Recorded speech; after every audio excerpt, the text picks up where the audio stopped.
The people unite.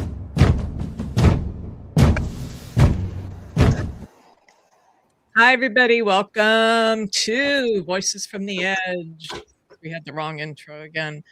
That's okay. 'Cause we are not professionals. Don't try this at home. How's everybody doing? Yeah, happy Friday. Hanging in. Hanging in there. I know. If you're joining us in the chat, please let us know you're here. You know, we love to talk with you. If you're new to our broadcast, welcome. Let us know where you're from. We would love to know. So, happy Friday, everybody. Who do we have at the table? We have Maureen and Andrea, Momo, Keisha, August, and me. I'm Kim Page. So we have a tight group tonight. If you saw, so the thumbnail is system corrupted. And what we mean by that is there's certainly a collapse in what I would call shared reality. Huge. We have like two different spheres that people live in. And even when there's evidence, people do not believe it. So it's interesting because, you know, we argue about values, right? There was a time when we had disagreements. Oh, Roseanne's here. August, I'll let him in. We had disagreements. But we weren't really living in separate realities, right? Because we would argue about policy. We would argue about politics in general. We would argue about a lot of different things. But we assumed, at least I did, that we were all coming from a certain ground of facts, a certain foundation of facts. And that assumption, I feel like, not just this year since Trump has been in office, but for the last at least 10 or more going back, right? Because it seemed to have escalated when he came into office the first time. So it feels very different now because we live in this kind of fragmented environment, whether it's the media or politics, social, psychological. And even when events are captured on video, which is what I want to talk about, and filmed by bystanders and replayed at multiple angles, the interpretations are still different. And then you have a government that completely falsifies the information, completely lies about it. You know, some people say, well, you remember when, was it Kellyanne Conway who said, well, these are alternate facts, right? There's no such thing as alternate facts. It's either truth or it's not. And then, of course, we have our algorithms that amplify everything. There's political incentives, there's social identities. And so psychology is a big part of this. And then our news cycles reflect that, with this rapid, reactive, polarized, often reinforcing a system that feels broken and corrupt. So I feel like the institutions that we once trusted, that were really our anchor of truth, you know, especially the news. When you go back to when the news was just the news. But now it's all ideological, I don't know, bullshit. And so when truth erodes, trust erodes. And so tonight I really want to put the question on the table. What happens when truth itself becomes contested, even when the evidence is there, even when the evidence is in plain sight? And can democracy function without a shared reality? That's the question I want us to keep in mind too. And who decides what counts as knowledge? And this is going to tie in, I think, to Keisha's piece.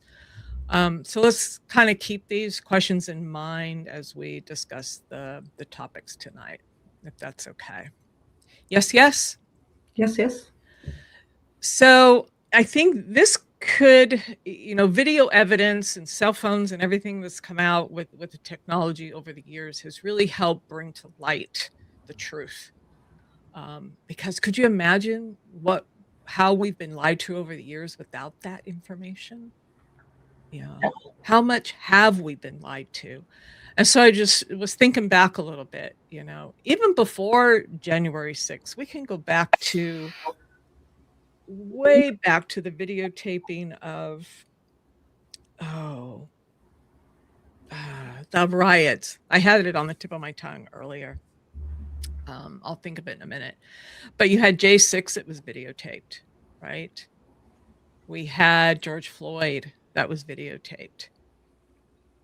Would that have resulted in the conviction of this officer if it had not? Is the question. Then we had the occupation of California. We've had ICE all over the place. And then most recently, the death of Renee Good and Alex Petty. But even, and this is my question, I'm going to go on to one more after that, but let's talk about this first. Even with this video evidence, people don't want to believe it. Why do you think that is? I'm ready going to pick up the stuff. I'm going to open it up to the panel. I don't have a clue. It's there right in front of them. They just don't want to believe it. Yeah, I was going to say that answer probably runs really deep and it's individualistic. I would imagine that there are some people that see it and know what they're seeing. They are just for what they're seeing. And so in order to speak on it, to justify it, they have to pretend like they're not actually seeing what they're seeing. And then I think that there are just some people that just are so deep into the brainwashing and the propaganda that no matter what you show them, they can't see the truth. And I don't know what it would take to jar those people out of their own reality. Yeah, it's very psychological, right?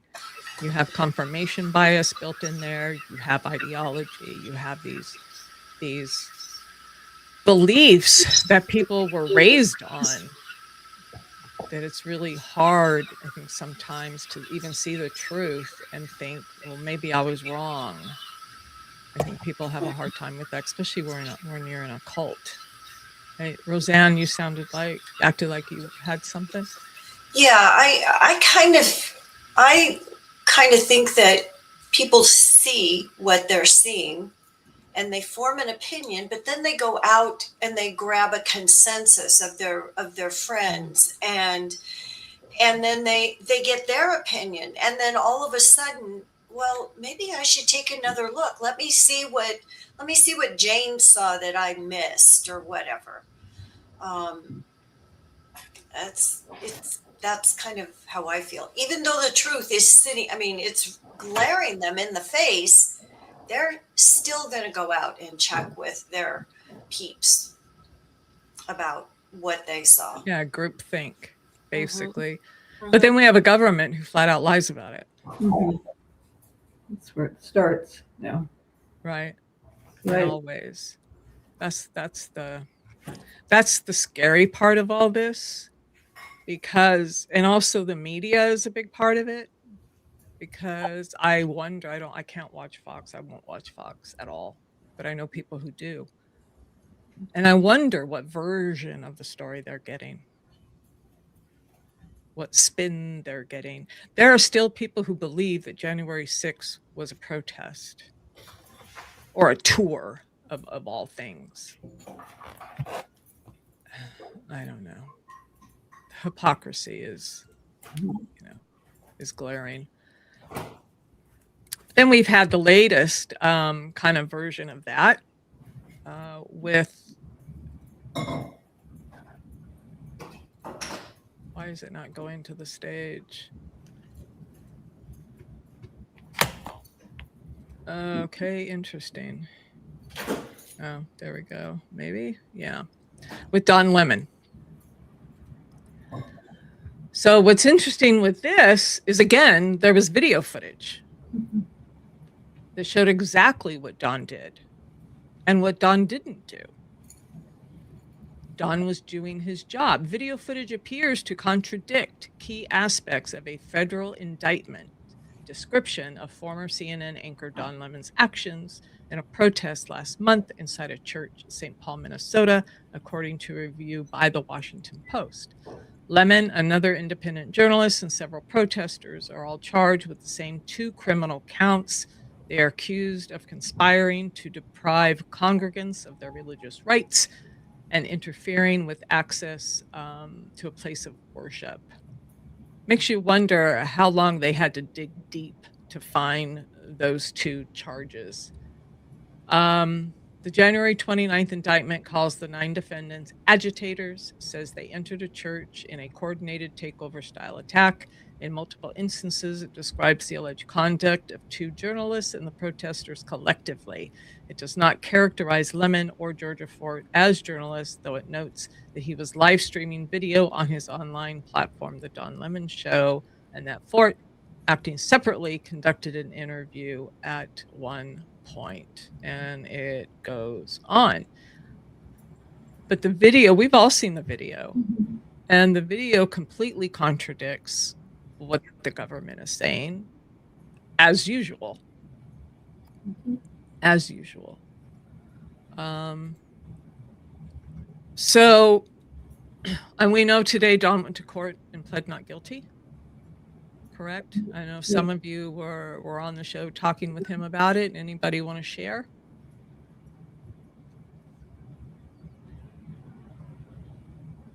He didn't say a lot because of his attorneys, but he was still Don Lemon. And you know he's not going to stop being brave and talking the truth. We knew, he came out, there were cameras. Of course, he said he wasn't guilty, which is absolutely true. That's what I took from it. And he had a great panel on. He came on the show afterwards. And it was very informative, I thought. And it's Don, he's truthful. He's going to stay that way. And I think we're lucky we have him. They took his phone today too. What? Yeah, they took his phone, his cell phone. I thought that was something that they wanted to do. Did they succeed in that? They took I thought it was subpoenaed.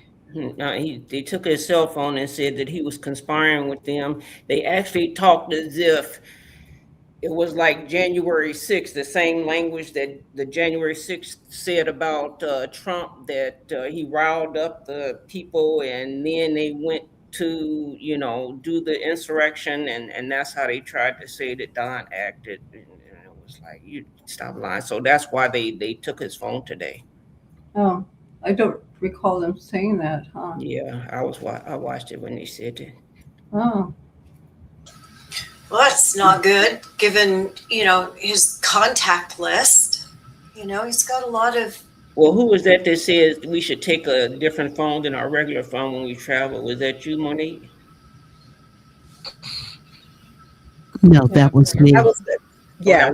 Okay. Yeah. I said make it so that you have to input your security code and take your face or your thumbprint off, because they cannot compel you to open your phone if it has a security code without like a warrant or something. But if you can open it with your face, they don't need that.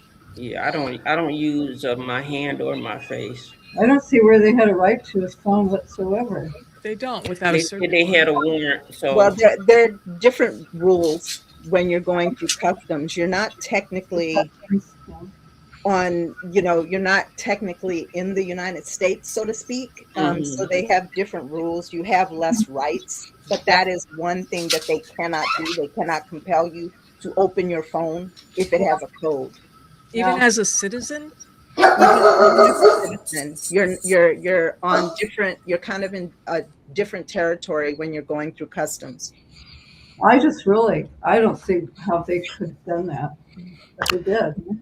Wow. But just note, it's just for Go ahead, August. Just note, it's just for humiliation. They could pull all his information down from the cloud.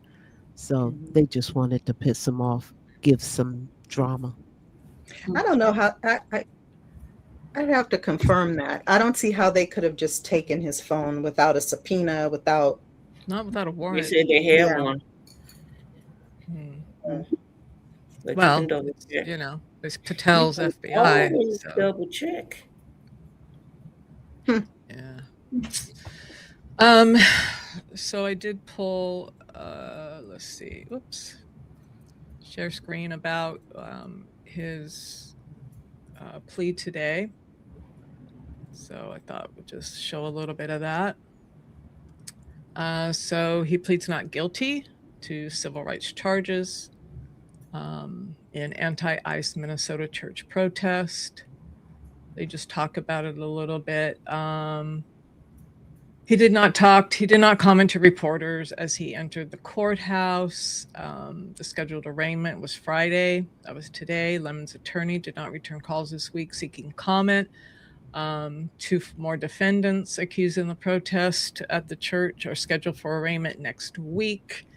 Protesters interrupted a service. We already talked about that. But Don, I've spent my entire career covering the news. I will not stop now. In fact, there is no more important time than right now. This very moment for a free and independent media that shines a light on the truth and holds those in power accountable. That's, they said Lemon told reporters after his arrest. We all saw that. Some more to come on this. But again, I go back to, if there was no video of that, if he, you know, we're in dangerous and scary territory at this point with this government. Agreed? Absolutely. Oh, yeah. Oh. Yeah. And the fact that he's going through all of this in Black History Month is messed up. Mhm. That's why you did it. Give him a break. Yeah. I think it was Representative Ayanna Presley who may have said this on Don's show, that he, or maybe it was Joy Reid, there were like a million wonderful Black women on the show today. And one of them said that the ancestors are looking out for him. And I'm like, yes, especially during Black History Month. Yeah. So- that was Congressman Presley that said that. Yeah. May the power of all of the great auntie and uncles and of the ancestors be supporting Don and lifting him up. I love that. I love that sentiment. Yeah. What too is I hear a lot of people talking about the fact that how angry people are that our taxpayer money is going to bullshit like this and not towards the investigation and criminal convictions of those people that murdered 2 American citizens. So, yeah. What's a distraction, like Marley says? Mm-hmm. Yeah. It is. Yeah. And like we talked about Wednesday, whew, yeah, those files, I think something's going to happen with those internationally before they happen here. Mm-hmm. But don't forget, the Dow is at 50,000. Yeah. And that's the most important thing. And how dare anyone accuse her of lying? Don't you ever do that. No. And don't forget those cartel drones that we just shot down, keeping Americans safe. Yeah, exactly. The finger, whoa. That's so bad, you know? That really is. Good reality, yeah. I saw a meme that said, instead of calling people Karens, they should now be called Bondies. Yes. Well, yeah. I was saying Yeah, she should be called Benedict Bondi. Oh. Benedict Barbie Bondi or something to that effect. There's a picture of her with that Kate Goslin haircut. Oh, really? Oh my God. Oh my. I think she forgets that when she points her finger, there's 3 pointing back at her. Yeah. And I agree. Was it Mo, you said the other day that image of her as all the women behind her had their Yes. hands held up, and Yes. she didn't have the guts to turn around and face them. Nope. That showed who she really is Oh completely. yeah. Yeah. Because Yeah. they all think that they're going to be there forever and not face the consequences, not Right. face the music. You Right. know, it's And that part of it is a little scary mhm. with everything that's happening right now, but it's also can't wait for the day when it does. Yeah. Yeah. Right. You know they have plans, but it just seems that everything that they do backfires on them. I'm not saying that they are not causing irreparable harm, you know, and pain and all of that, but everything is failing. It's just that they've caused so much destruction, and it's going to take a while for the court systems and everything to catch up with what they're doing. There's no way to correct them right now because we don't have the power. But when we do, all I know is that it all better just come burning down. They just need to go at them, go after them, go at them. I want to see all this torn down, burned down to the ground so we can build it back up. That's what the panel with Don Lemon today was saying, just exactly what you're saying on that. Yeah. We got to do that. Yeah. Yeah. There was still poison there for longer than we even realized. Yeah. Yeah. Someone was saying, I forget who it was, some commentator, that it would be worth having the stock market crash just to save democracy, right? I mean, he didn't mean it literally, but it's like, because they're talking about boycotting everything, and that would affect the economy. So, so obviously, tagging on to Don Lemon and the attack on the freedom of the press, I'm going to turn it to Maureen because she's going to talk about the freedom of the press. This is what I found. Before Maureen starts, let's like and subscribe, everyone. And please, leave us your comments. We definitely will post them up. Thank you. Yeah. Yes. Hey, Banner. Look, I found. Okay. My husband got this from Congresswoman Jackie Spear many years ago. We used to have business in D.C. and even go there because we liked. It used to be nice, D.C. And it was like he had things highlighted. I had memories of him as I looked through this again today, and truly believed in this as I do, and I know you all do. But sometimes we kind of forget what it says. So I'm going to start out with this. We, the people of the United States, in order to form a more perfect union, establish justice, ensure domestic tranquility, provide for the common defense, promote the general welfare, and secure the blessings of liberty to ourselves and our posterity, do ordain and establish the Constitution for the United States of America. I just wanted to start out with that. Now I'm going to go to freedom that we are all supposed to have. In Amendment 1, Congress shall make no law respecting an establishment of religion or prohibiting the free exercise thereof or abridging the freedom of speech or of the press or the right of the people peaceably to assemble and to petition the government for a redress of grievances. What does that tell us? Why is this, it's right there in our Constitution. Why can't people stand up? I guess we need more Democrats, right, in Congress and the Senate. This whole administration needs to be impeached. They're not following this at all. They're treating us, I'm going to say this word, as a fascist country. And I truly believe that. And it's hard for us to say, isn't it? But it's true right now. That's what they're leading us down to. So we really need to take hold, as you said, Mama, when we got to burn this down. once we get those people out of there. And I just mean that. I don't mean literally burn. We just need to get the poison out of there.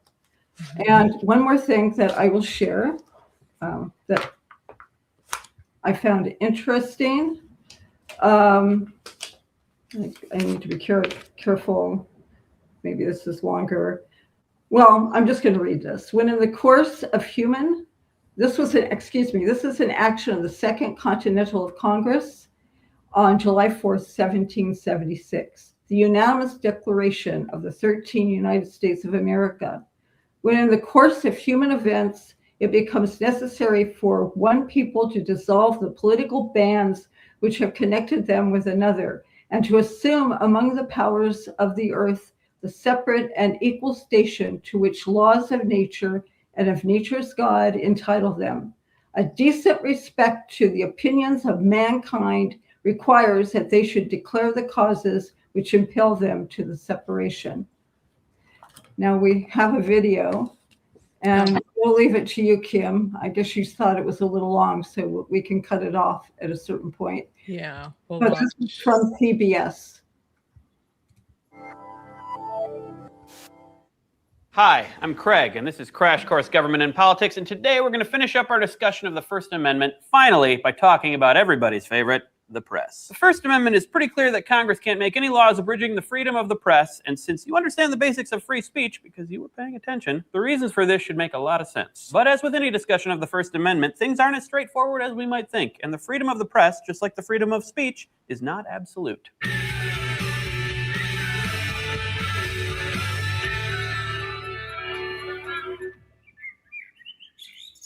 The main thing to know about the First Amendment and the press is that it prevents the government from censoring the press. For the most part, this means preventing the press from publishing some information in the first place, although it can also mean punishing a news agency after they publish something. Let's deal with pre-publication freedom of the press first. Let's go to the thought bubble. Censorship of the press before a story is published in print, broadcast, on television, radio, or the internet is called prior restraint, and the Supreme Court ruled that it was not allowed in a case called Neer versus Minnesota. In that case, a newspaper called the Saturday Press was going to publish a story that the city of Minneapolis was under the secret control of a cadre of Jewish gangsters, in particular the mayor and chief of police. City officials obtained an injunction to stop the publication of the story, and they gave the Saturday Press editors the opportunity to go before a judge to prove that the story was true. I'll get to this question of truth in a minute. The judge ordered the injunction and said that if the newspaper violated it, they would be punished for contempt of court. Instead, the newspaper countersued, claiming that Minneapolis and Minnesota were violating their freedom of the press. The Supreme Court agreed that no government was allowed to censor the press because a free press is essential for the political system to work. They based their decision on a lot of history, including Blackstone, the British legal authority, which explained, "The liberty of the press is indeed essential to the nature of a free state, but this consists in laying no previous restraints upon publications, and not in freedom from censure from criminal matter when published." And they also relied on an important American authority on the Constitution, James Madison. Heard of him? Who derived a lot of his constitutional expertise from the fact that he wrote the thing. He said, "This security of the freedom of the press requires that it should be exempt not only from previous restraint by the executive as in Great Britain, but from legislative restraint also. Citizens need a free press to be able to criticize the government and to expose government wrongdoing, because otherwise the government can get away with all sorts of things that we don't want it to, like say spying on us and reading our email and reading our spies' email. Of course, even with a free press, the government can do this, and what constitutes the press in the age of the internet is a debatable question. WikiLeaks, anyone? But the basic proposition that the press must be able to protect us against an overreaching government still stands." Thanks, Thought Bubble.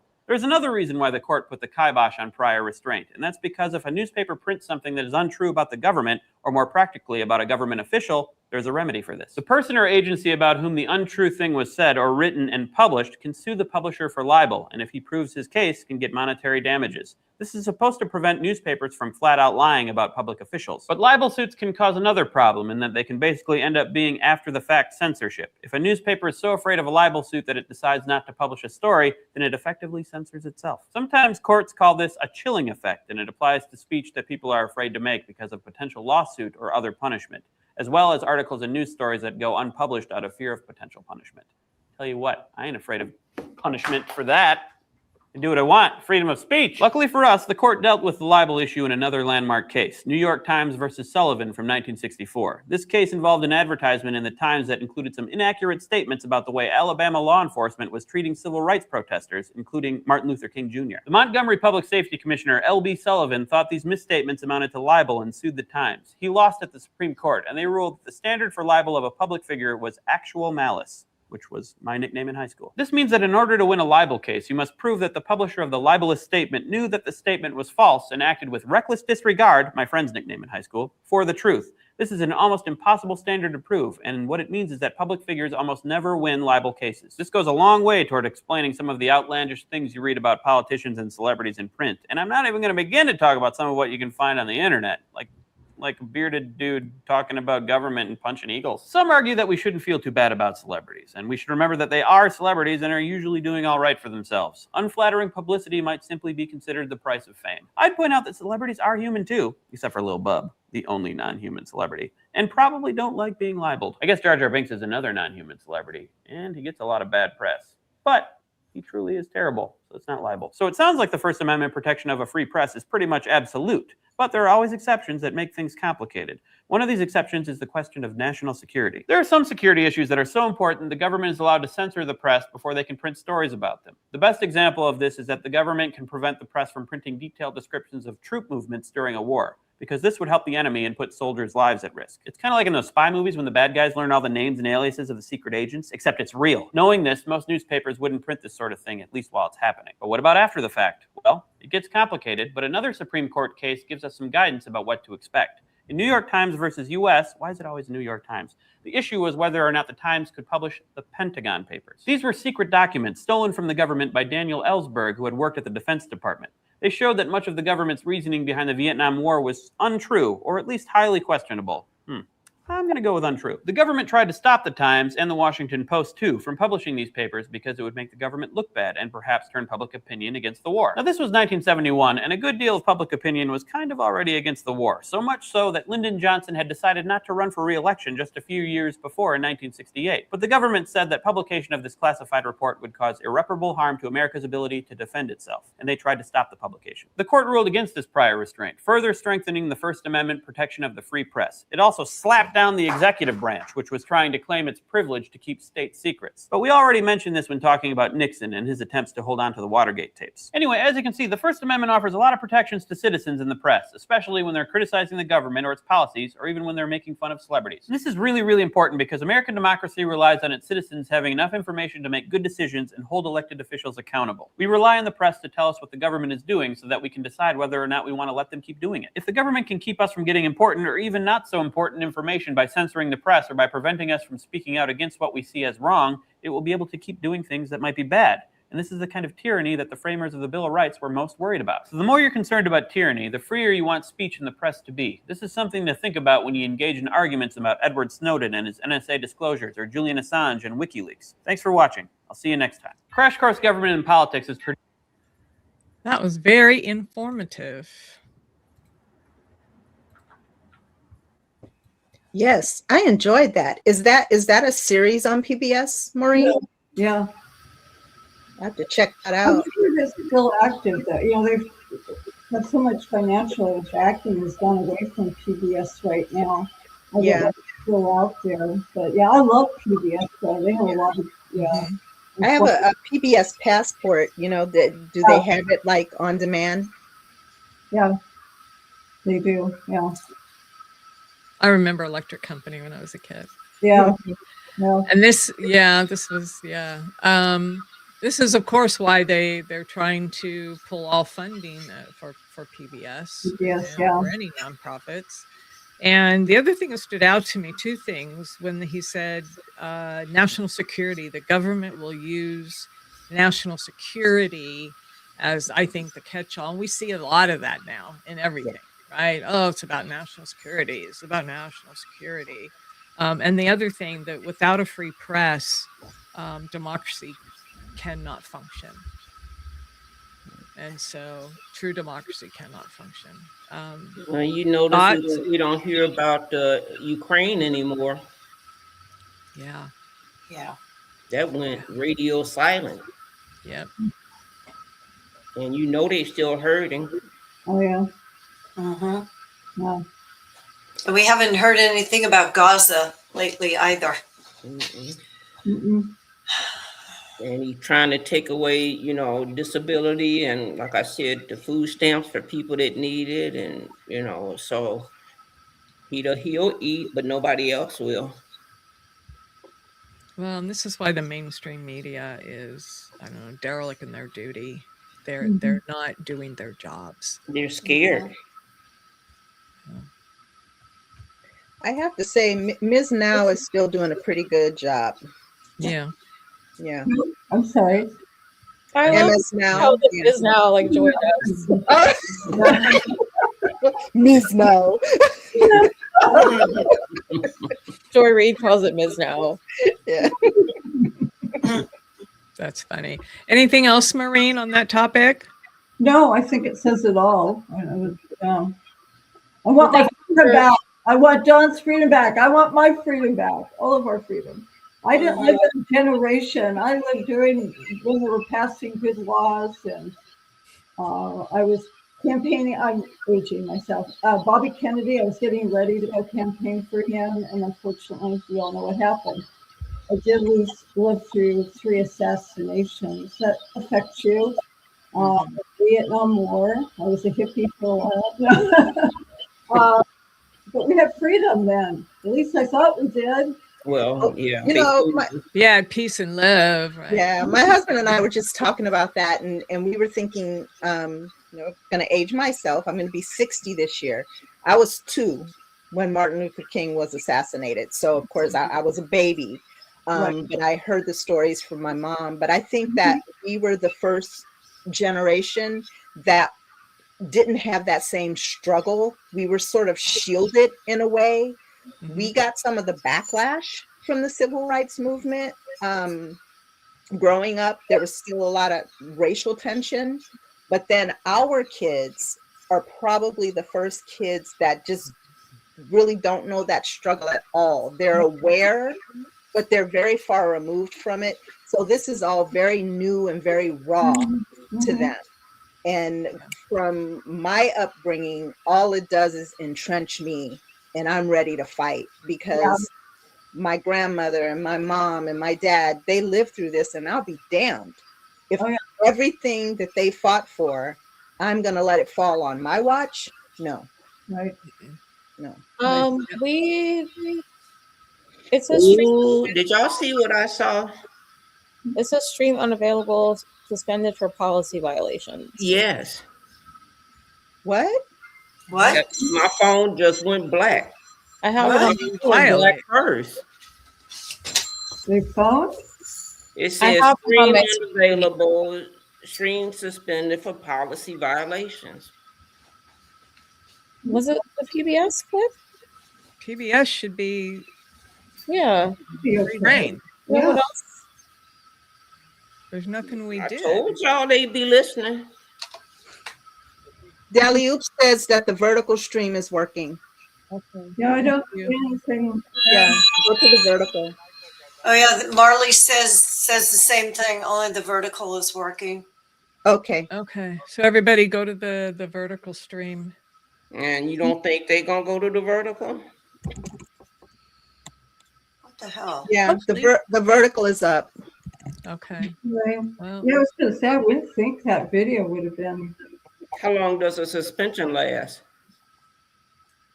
well, it should pass. We're not showing anything right now. It's fine. We're back, everyone. Okay. Go back to what? The first Okay. stream? It's back up. It's back up. We'll take a look. Good. Take a look. Okay, so let's thank you, Maureen, because that was important, especially as it ties into Don's story and everything that's happening with the press right now. We need to be reminded. My phone is still down. And yeah, the generational thing, what they say, we tend to repeat things because every 100 years, because that generation forgets. The generation forgets what happened or did not experience some of those things. And so that's why we repeat stuff. I wanted to say thank you for the trip down memory lane, because we were in the chat talking about the shows that we watched on PBS as kids. That was nice.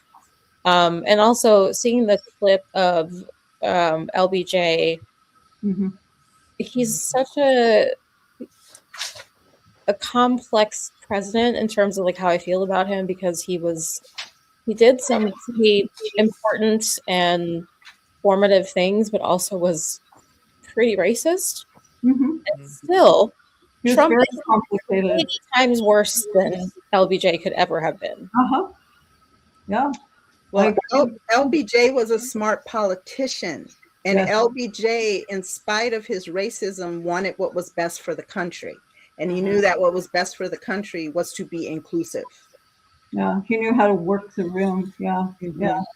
But no, I can't say my generation, we were fond of him, but we were fond of the fact that things were being passed for the good of all Americans at the time. But I'll tell you, I always feel that, of course, losing John F. Kennedy, I was very vulnerable at the time, because to all of us, he was very much a hero. He was young, inspiring. And I will never forget going through 3 generations as a young person, 3 assassinations as a young person. That really does something to your psyche for a while. And they were all 3 heroes at the time. And yeah. Hey guys, do you think it was because I swore? What? Do you Y'all think swear that's every because I No, swore? people swear all the time. Okay. Yeah. I don't know. We'll find out. We'll find out. But even with the good and bad presidents we've had in modern history, meaning in our generations that are here, that have experienced, we had a functioning government. Even with Bush, a lot of us thought Junior wasn't such a great president, but looking back, I'd take him now in a heartbeat. Have you seen how we feel about that now? We take them back. And I admit, there were a few that I wasn't real fond of, but now I'd rather have them. We don't have a functioning government. I know. So, all right, so let's switch gears a little bit. I'm going to turn it over to Keisha. So speaking of Lyndon Baines Johnson, our former president, he is from Texas, and his presidential library is on the grounds of the campus at University of Texas at Austin, which is where I went to college. And they have been up to some things lately that are making me very unhappy as an alumni. So Kim, if you could play the video. Yep, absolutely. Of Texas at Austin, UT is undergoing a major academic restructuring. The university is consolidating 7 ethnic and gender studies departments into 2 new departments. Changes are causing concern among some UT students and faculty. KBU's Daniel Perot is live on the UT campus with more about the changes and how faculty's reacting. Daniel. There's certainly some disappointment among faculty in these different departments, but it's not necessarily something that came as a surprise, because this is something that had been talked about since the fall, when the UT system began auditing all courses that related to gender studies. This is the latest example of the mounting political pressure on college campuses across the state. After months of pressure, UT Austin is making big changes in its College of Liberal Arts. It really seems to be a rebuke and repudiation to everything that has made UT Austin distinctive and great. The news first shared in a meeting with department chairs Thursday, before UT President Jim Davis announced it in a campus-wide email. Departments like African Diaspora Studies, Mexican American Studies, and Women's Gender and Sexuality Studies departments are being consolidated into a new department of social and cultural analysis, while the French and Italian, Germanic Studies, and Slavic and Eurasian Studies departments are being consolidated into the Department of European and Eurasian Studies. I don't know what that will entail. I don't know what that means for the future of our degree program. Davis says there will be curriculum reviews to figure out what majors, minors, and courses will be offered. Current students will be able to continue pursuing their degrees. Women and Gender Studies Department Chair Lisa Moore says the move will gut a department that's one of the best in the country. Shutting them down, renaming them, erasing them is rolling back a century of progress. Davis says these changes are needed after the university found fragmentation across departments. He says this will allow students to get a balanced and challenging educational experience. This was something that was imposed on us without our consent or participation. It comes amid growing political pressure from conservatives who sought to eliminate programs they see as liberal. Last month, Texas A&M eliminated its Women and Gender Studies degree program. Those political attacks and that level of uncertainty is really difficult, and there's no need for it. Moore says she feels the changes will make it harder to recruit and retain top students, faculty, and staff. It impacts, she says, we thought far beyond the UT campus.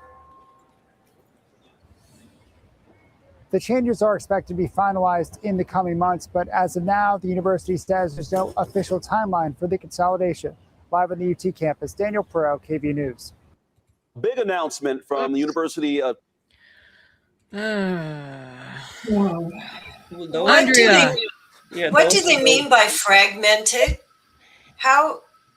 Well, what? I don't. What? They said that the teachers or the people, the professors didn't turn in a complete description or accurate description of the course study. And so therefore it wasn't any good. So they did this. We talked about this months ago, that they had passed this, and I don't think anybody knew, but we did talk about it. They just said they didn't turn in a complete or accurate curriculum. It wasn't good enough. But that was just any reason. Yeah, so this is on the heels of, if you all remember, we talked about the compact that Trump offered to, I think, 8 universities, where there were like 9 different stipulations that they had to follow to get federal funding. And one of the items was something about being specific about there only being 2 sexes. So no non-binary, no trans, nothing like that. And obviously there's been a very anti-DEI push from the Trump administration. So it just makes me feel like this is all just falling in line with what the administration wants. It's all about 2025. Yeah. So this change would affect more than 800 students across 307 undergraduate majors, which is a lot of people. And also, this is not just about UT, this is about universities across the state of Texas, and there are a lot because it's a huge state. Texas A&M recently did something similar. And if you don't know a lot about the different universities in Texas, University of Texas is in Austin, which is probably the most liberal city in Texas, and it's actually a pretty liberal university, whereas Texas A&M, which is the big competitor, tends to be more conservative. So it's surprising and actually disappointing that UT Austin would take this action, and I'm, again, as an alumni, incredibly disappointed. I don't know what this will do to the people who study these disciplines, to sideline them into, what was it, social and cultural studies? What does that mean? Like, these are disciplines that belong on their own. African American studies, gender studies, women's studies, Latina studies, like Latino studies, like those are real disciplines that people study that matter. They shouldn't be shunted into this just broad category of social and cultural affairs. Am I right in thinking I don't ever remember any president ever trying to control what colleges and universities are doing for their Well, this is the way you get them, is first through education, the news media, and still it wasn't enough schools, being affected. They were still getting learning out, and it still got out there. Now this is the way to stop it. Remember, they want to take away all women's rights. They don't want women at universities at all. With this ideology, back home having Project babies again. 2025, exactly. What you were talking about, was it Wednesday, right? Or was that last week, Keisha, when you did that? Oh, that was last week. Yeah, last Friday. Yeah. See, That's we always learned the education was the way out, and they don't want us to get out. They want you to stay in. Oh my goodness. So he has security. That's what I say about him. He has security. Nobody else has security, but he doesn't come past that airplane door where they can get to him. He doesn't, he's always surrounded by security. That's why I agree. We had a comment. Texas needs to get Republicans out of office there. Absolutely. Yeah. Yes. Yeah, definitely. Yeah. So I mentioned Texas A&M being the other large university in Texas and it being the more conservative one. They actually completely eliminated their women's and gender studies program. Just gone. Wow. We announced it, but it just didn't sink in yet till. Yeah, well, there's so much going on. It's hard to track everything. So we just have to keep circling back to these things. Just like we're going to have to rebuild the East Wing. And we're going to have to rebuild everything. Yeah. Yeah. Yep. Yes, we are. Off of everything. Anything more on this, Keish? That's it. I hope that it doesn't spread to more universities, but it will. Yeah. You think the alumni Abbott is very complacent. Yeah. You would think the alumni who a lot of times, donate a lot to universities would have a voice. But this is a racist state. If I had more money and more power and influence, I would definitely be calling them up and saying, I'm not giving you my $1 million a year anymore. I don't have that. So maybe we can encourage others who might be in that position to do that. Exactly. Okay. All right. So thank you. That was extremely informative. And these are the things that we'll keep circling back to because, because we have to. We need to keep it out front. So I'm going to turn to Andrea and her topic for today. You can put it up, please. The first one.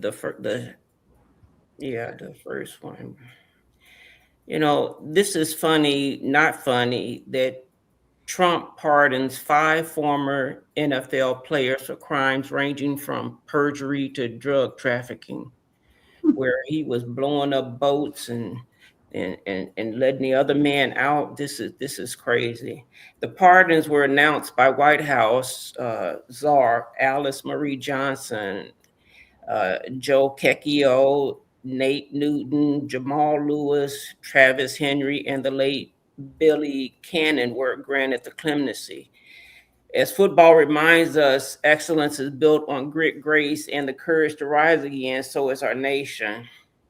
Johnson wrote on the social media site X as she thanked Trump for his continued commitment to second chances.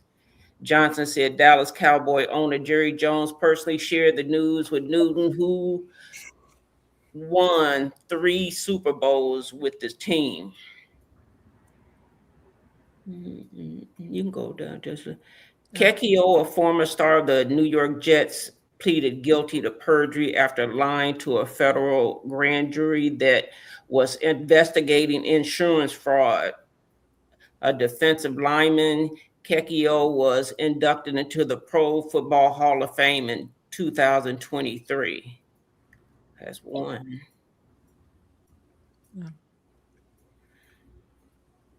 Newton, an offensive lineman, pleaded guilty to a federal drug trafficking charge after authorities discovered $10,000 in his pickup truck, as well as 175 pounds of marijuana in a company car driven by another man. Newton has a 2-time All-Pro player and 6-time Pro Bowler. Ooh.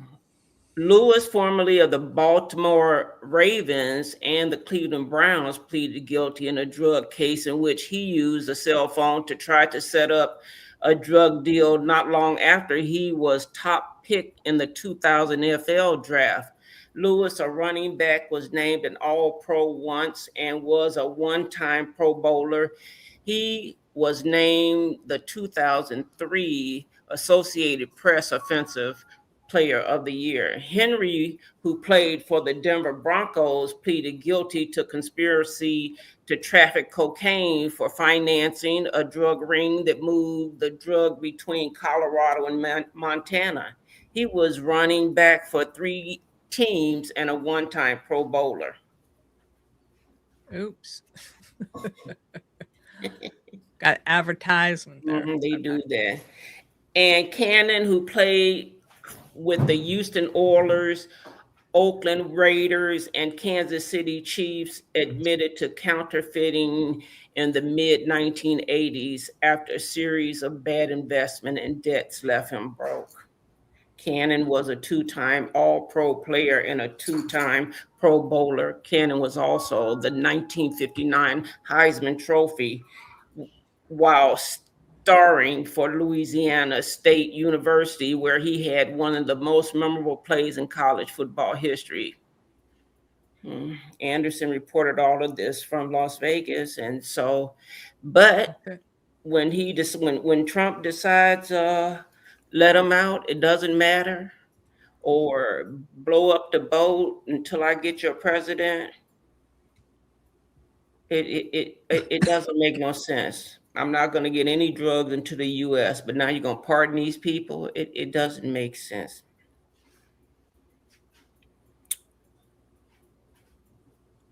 There wasn't a picture of the football players, was there? No, they didn't show any pictures of them, and a couple of them already gone home. And this just, it makes no sense. And that's what I said. None of this makes no sense. On one hand, you don't like the drugs. On the other hand, you want to pardon the people.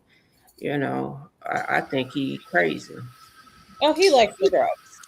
I'm just wondering if the football players are Black, and this is like some weird ass Happy Black History Month. Black people have pardoned these wonderful football heroes. I would think more that they white, and he pardoning them because they white. But half of them are dead. So what was the sense of that? So, yeah. Exactly. Yeah. Marley brought up a good point about, I wonder if he gets money for these pardons.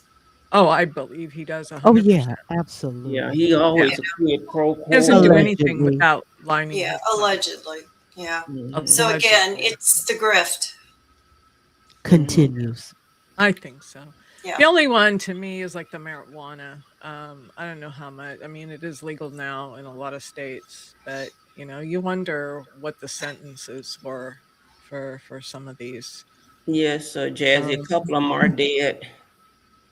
Yeah. Mm-hmm. It makes no sense. Just like us having the president of Venezuela, Trump is worse than he is. Yeah. So if somebody should be kidnapped, it's Trump. So that leads us right to the next video. That's the most exciting thing to me today. We're going to play that over and over again in the next video. All right. Here it comes. Man. All right. Wow, that was pointed. And that's what he get for showing that other one. And that's how I feel about him. The end. I agree with the sentiment. I do too. I'm like, what? Yeah. It should be playing everywhere. She said it should be playing in DC. It should be playing everywhere. Right next to the Epstein Trump statue, if it's even still there. If it's still, that's right. Did you hear about the statue he had built? Some big one with gold leaf, and they won't give it to him. They won't release it because they haven't been paid. Nothing surprising about that, right? There's a statue that's gold leaf. I told you statues are coming. I just had to keep listening to that video over and over again. I said, I couldn't wait to play it. I know y'all in shock, but I couldn't wait to play it. When you go low, we go lower. All right, let's finish up with August on the Move. Good evening, everyone. And let's talk about what's the latest in the news. We haven't really discussed much. We've been really focused on two things: Donald Trump, as always, and also Don Lemon. But in the news, we need to really focus on Nancy Guthrie. The feds doubled the reward as former FBI agents suggest they're seeking an insider tip. Not sure what they mean by insider tip. They're hoping that somebody will come forward. I'm pretty sure they would have come forward already. But okay, we'll play their games. Yeah, thanks. Another thing in the news you need to know: Fetterman loaned Democrat to support Homeland Security funding bill as DHS shuts down Loon. Why, Fetterman? Why? Why would you be the only one that wants to support? But also, let's talk about, we already mentioned Don Lemon, but I really want to go over to German. So let's talk about the German. In Germany, the German Chancellor Merz says U.S. leadership loss calls for repairs of relationship. So he did have a conversation with Donald Trump, indicating on Friday that the U.S. role as a leader on the world stage is lost, and urges President Trump to repair. When you hear me stumble, he's not a president, but he is. Okay, to repair the transatlantic relationships, to challenge threat from China and Russia. So more to come on that. Also in the news, not to mention ICE. Let's see what ICE plans. ICE plans to spend 38.3 billion turning warehouses into detention centers. Yes, we did talk about that. However, how is this going to affect us? That's our money they're taking in order to turn it. So, documents released Thursday offered the most complete picture to date of the Trump administration controversial and costly plan to overhaul. And last but not least in the news, let's talk about, if we're talking about ICE, let's talk about Immunch, right? Amid fallout from Epstein files, Dubai's DP world boss is replaced. So Sultan Hamad bin Salman was credited with turning the state-backed DP World into a global logistics powerhouse. He was recently identified. So it's so much that's going on that we really need to know about. Delivered from the working class to starve off authority. So there is definitely a lot going on. But also in the news, let's talk about, it is Black History, and I always try to bring you the latest in Black history. So let's go over to who I'm focusing on today in Black history will be the first, wait for it.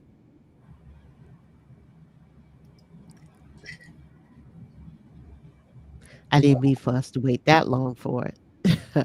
Okay, the first, is it coming up? Yeah. So Okay, the first Black person ever seen on an American television show. And her name is Ethel Waters. So I wanted to bring that to you. She was the first African American that was on the stage. And with that said, that is really something to think about. I'm pretty sure you guys was not aware of it, but wanted to definitely share that with you. And back over to you. Perfect. Thank you, August. Yeah, it's good to keep up to date on those news stories that we don't always get to cover. So Can I add something or comment about the Nancy Guthrie case? Yeah. So the FBI got involved, right? But the local authorities are refusing to have the FBI analyze the crime scene evidence that they have. Why? That's a good question. They don't want those Keystone cops stepping all over their investigation. I wouldn't want them involved either. If I were the family, I would say absolutely no FBI. Yeah. She said she increased the reward to $100,000. Yeah. My mother worth more than that, and you make $25 million a year. Did you ever in your life think that we would look at a prestigious organization like the FBI in this way now? No. No. Ever? You're No. right. I guess Yeah. so. The Because Monique. the first thing I thought was that poor woman and her family. I don't think she's alive. Look at the FBI we have right now. No. Yeah. For The this. other thing is, Trump was asked about the case today, and he said some weird stuff. Like?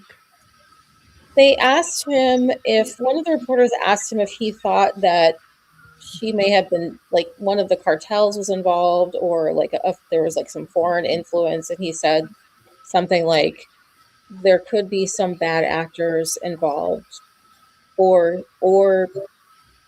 a group who doesn't know what they're doing. It was just a very strange response, which I realize like saying that about Trump is not really any different from anything else he says, but like, why is he involved? Why does he have an opinion on this? Not supposed to be. I don't trust it. Yeah. I don't understand why he was so gung-ho on having the FBI get involved in the first place. I don't want to say they said it was they think it's a family member. I don't know. Like Ozzy says, something seems very off. Yeah. I agree. Yeah. I would agree with that. Well, that's because Trump was talking. Okay. Yeah. Wow. Yeah, something's not right. But then you have them, looking at the family.